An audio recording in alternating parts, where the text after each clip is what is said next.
gaur retrotorantza eta handik Errekatxora.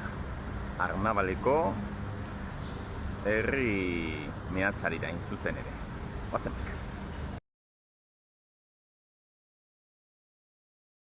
No lo decimos nosotros, lo dijo un artista vasco, Tabasco, lo del ojo era Tabasco. No lo decimos nosotros, lo dijo un artista vasco. Gaiztoa protagonista Lo dijo un artista vasco.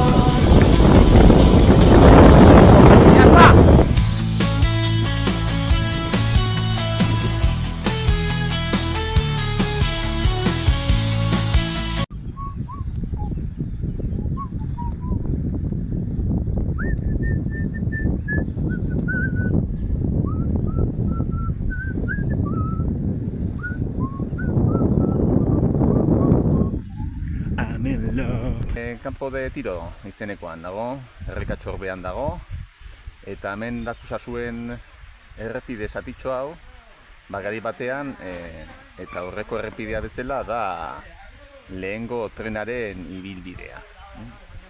Pertsona hori datorren bidetik, hortik aurrera joaten zen, putxo bat aurrerago, berton mineral kargaderoak zeuden, eta hau egingo duguna, edo neonek egingo dudan orain, hauxe da, hauxe da, hori. Trenak hortik jarretzen zuen aurrera, eta bertun bat daude kargadero batzuk, sasi artean eta erdi iskutuan. Eta, karo, guk orain hartuko duguna da beste hori, Arnabalera igotzen dena. Eta Arnabalen zegoen mehatze espotazioa, eta mehatze espotazio guztien alboan herri mineroak zeuden. Beraz, askorik ez da gelditzen, aldapatxo polita dugu hortik aurrera, 2 kilometro inguru Oiolako urtegira arte, Oiola Arnabal pasata dago. Baina justo tartean ikusiko dugu plan inklinatu bat eta beste arrastoren bat. Justo, denok ezagutzen duzuen, Cueva de los Elefantes horren aurrean dagoen errepide tartean. Beraz, goazen areaka, segun horrela. Bueno, esaten ditzuenez, errepidikoak ez duen besteko desarrollorik eta onarte zutunik egon behar da. Baina, hementxe, Cueva del Elefante izenekoa topatzeko, eta justun hemen, ez dakit ikusiko den, hemen zegoen Arnabaleko herriska. Hemen kargadero batzuk eta ditugu, hori da ikusten den handiena, baina hortik goitik eta Kobasula dagoen aldetik eta hori guztia erdi janda dago, eta hortxe zegoen Arnabal. Arnabal bere garaian noski baiara baino biztan asko gehiago zituen.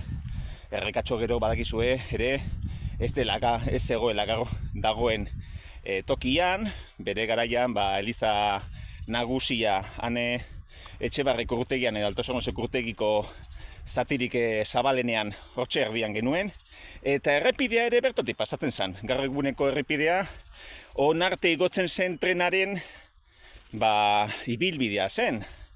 Beraz pentsa honetan ere zelako ingenieritza proiektuak egiten ziren. Ez dakidana, hainbesteko aldatzarekin, nolabaiteko plano inklinatuak erabiltzen zituzten, altuera izugarri horiek, libratzeko. Hementxe dugula plano inklinatu bat, honek esan nahi du, ez dakit ziur, hori ikusi beharko nuke. Baina plano inklinatu honek komunikatzen zituela bi burnibide, bi tren. Eta batetik bestera, plan inklinatu horrek esan, karga guztia eramaten zuena. Entzuna daukat baita ere, halako plano inklinatu batetik ere, trena bera, lokomotora bera, igotzen zela. Ez ziren, gaur bezalako lokomotora handiak.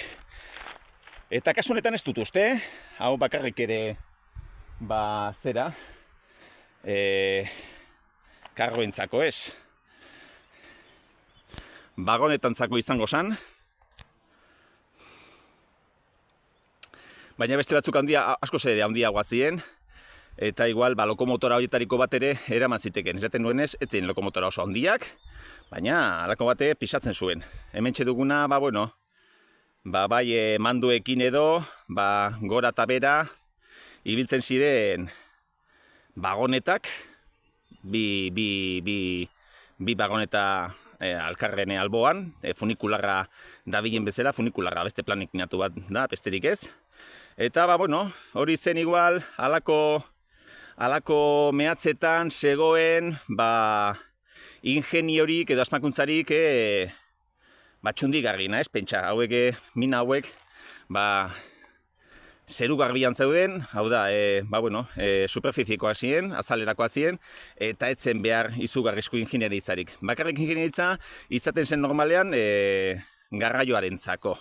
Gero, minerala bea ustiatu, apiko ipala, erderaz esaten den bezala. Eta oso ondo dakitzuenez, piko eta pala horiek ere, gero, barrenoarekin komplementatzen zian, dinamita sartzeko, eta harritzar horiek guztiak puskatzeko. Hementxo ere, lurrera begiratuta, rubioak, eta horrelako mineralako oraindik ere topa ditzakegu.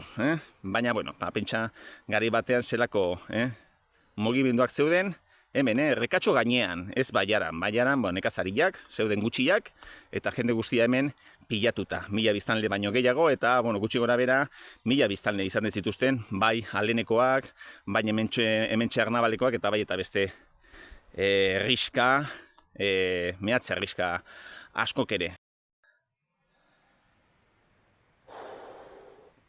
Asko zailagoa errepideko bizikletarekin. Gora harteldu gara. Ikusi zelako, Eso que ya no me... Piscinita egiten dugu eta. Venga, hortxe, ez da ikusten argiaren erreflexuarekin, baina hortxe bertan, ja Oiolako urtegiaren atea dago, hortik aurrera ezin gaitezke, ezin dugu aurrera jarraitu, baina mendiko bizikletarekin edo oinez, mendik gora, hor badago, nire pentsamenduen bankutxua, eta hortik badago beste bidetxo bat, aputxoak gorago igotzen dena, izango dira 10 metro edo olako tarte bat. Eta hor beste bidetxo bat, atzean utzi dugun plano inklinatu horretatik, justo, la arboleda arte joaten da, la gorrieta edo deitzen da hango alde ura, Oiolako urtegia guztiz gainditu, eta justo arboledako hierriaren beko alde horretan, la gorrieta edo, hortik ere ate gorrieta, la gorrieta, antzeko konturi bat izango zen bere garaian. Eta esaten zunez, eta hortik ere, justo hori Oiolako parian badago trintxera antzeko bat, trintxera ez egerretakoa, baizik eta trenbidea pasatzeko mendiaren zati bat zulatzen dutela, eta gelditzen da trintxera baten antzekoa, eta imaginatzen dut, Larboledako minak eta hemengo arnabaleko plan inkinatua lotuaz beste trenbide bat egongo zela. Ustez, behintzat, oraindik ere hortik bidetxoa dago eta betxeketak eta joaten dira. Hemen ere horretko bide horretatik, bai pedales de hierro eta bai pulmones de acero. Biak ere zestau, perkatu, trapagaran eta Barakaldoko XC, mendiko bizikletarekin biltzeko karrera dira, laizterketa dira. Eta, Arnabaleko zonaldea, Larboleda, eta porende, errekatxo ere, beti gondira lotuta. Guk ere, barrenari izan gineneko urte haietan, erregatoko lau mutilekin hasi ginen, eurek lehendik, Arboledako jendeakin eta hasi ziren barrenatzen, gero, Barakaldoko errekatxo taldea sortu genuen, eurek laurak eta sartu ginen beste lau edo boste individuarekin batera, eta esan behar dago ikusi nuelanik nola bertoko errekatoko jendeak zuela harreman gehiago Larboledarekin Barakaldo izango zenarekin baino. Badakizue Gallarta, Ortuella, zona minerako gazte jendea eta normalean Portugalete joten zala, parrandan, eta gu igual, Portugaletera ere joaten ginen, baina gehiago izan gara Barakaldon geratzekoak. Eta horretxegatik ere errekatuko lau gazte haieken normalean Portugaleten eta ateratzen zian. Berez, horrek esaten digu nola ustiapen ekonomiko hauek beti ere ustartu egiten dituztela euretan implikaturiko herriak eta jendea. Eta horretxegatik, komenigarria da ezagutzea nola, alen alde horretan, eta, bueno, ez dakite, sopuertako minak ere, bazutela atea Castrora. Castron ere minerala enbarkatzen zan, eta horrek eragiten zuena bere garaian trena existitzen zanean, hor badago, Mello mendiaren azpian edo, las muñecaseko portuaren azpian badago tunel bat, de los herreros deitzen dena, horrek esan nahi du bere garaian ere olak egongo zirela berton, eta soporta eta Castro komunikatzen zituen, el llamado tren de Trasladina, eta, horrek esan nahi du, soportako eta Castroko jendeak, harreman estuak zituztela, Castrokoa soportara arraia saltzera, soportakoa Castrora barazkia saltzera, eta, egia da kulturalki hizkuntzak eta ejerzitoek asko biltzen dutela, baina ustiapen ekonomikoek ere sortzen dute adizkidetasun hori eta lotura komun kultural eta sozioekonomiko sendoak. Beraz, kontuz gero, Somorrostoko baiara honetan, demagun, bere garaian, transprovintziala izan zela. Eta gaur eguneko Castroko, Barakaldoko eta Bilboandiko jendeak daukan Castrorekiko lotura, nahiz eta gaur egunean turismoari lotzen diogun, edo asteburu pasei, ziurrenik ere badauka trasfondo sakonago bat. Bilbon, adibidez, 1900 urteko aktibitate ekonomi eta finantziero guztiaren resultante izan ziren 3 eraikinak, Arriaga Antzokia, 3 horietatik 2, 3 horiek ziren Arriaga Antzokia, udaletxia eta diputazioa, 2, Castrokoa zen arkitekto batek egina dira, Rukabado eta Ruikoba ere, ura ere Castrokoa zen, eta Bilbon ere baditu magina bat eraikin, eta esan beharra dago, han Castro aldean, Talledo parian, bazegoela ere beste, Arnabaleko antzeko beste herri mehatze herri bat, ez dute goratzen izena, eta ura, Ramon de la Sota y Aznar, edo Ramon de la Sota eta beste bere lenguzu Aznarrek sortutako beste mehatz ustiapen bat izan zela, eta Ramon de la Sota berenek, Castro inguruan jaiotakoa zela. Beraz, kontuz. Así que, horiek ere, mehatzetara eginiko bideo hoietan, aurkitutako kontutxoak.